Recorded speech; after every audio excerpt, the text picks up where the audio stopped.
একবার চিন্তা করেন যে পুলিশের সামনে এইভাবে একজন মানুষের 4জন মানুষ ধরে এইভাবে মারছে।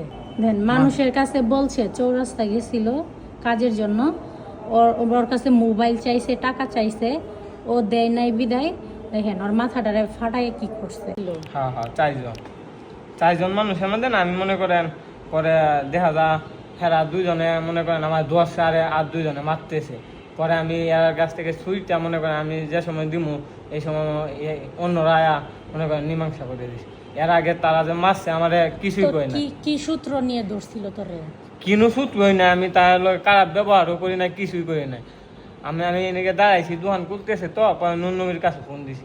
ফোন দেওয়ার পরে নুননমি কয় না দাঁড়াও। পরে পরে আমার এখান থেকে মোবাইল নিয়ে পরে নুননমির কাছে ফোন দিছে।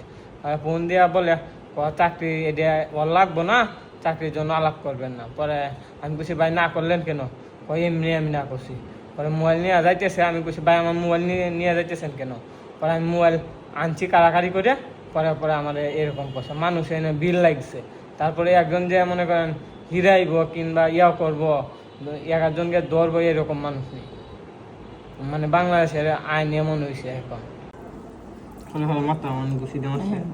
আমার ছোট ভাই গেছিল আজকে সকালে কাজে, দোকানে যে দেখেন পুলিশের সামনে, পুলিশ কয়জন আছিল? পুলিশের সামনে গেছিলি? হ্যাঁ। কয়জন আছিল ধস নাই? আমি মানুষের কাছে কইছি, মানুষ মনে করেন কিছুই কই না। দেন মানুষের কাছে বলছে চৌরাস্তা গেছিল কাজের জন্য, ওর কাছে মোবাইল চাইছে, টাকা চাইছে, ও দেয় নাই বিদায়। দেখেন ওর মাথাটারে ফাটায় কি করছে। 1000 টাকা নিছে ওর কাছ থেকে, 1000 টাকাও নিছে।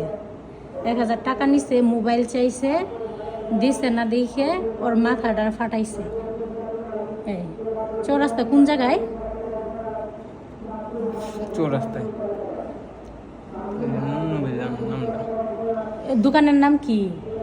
দেখি নাই আমি এনে যে সুযোগটা পাই যাচ্ছে, একটা পিছনে ধরছে, পরে সুযোগটা পায়া বলছে, পরে এনে এনে এনে বসে যাচ্ছে।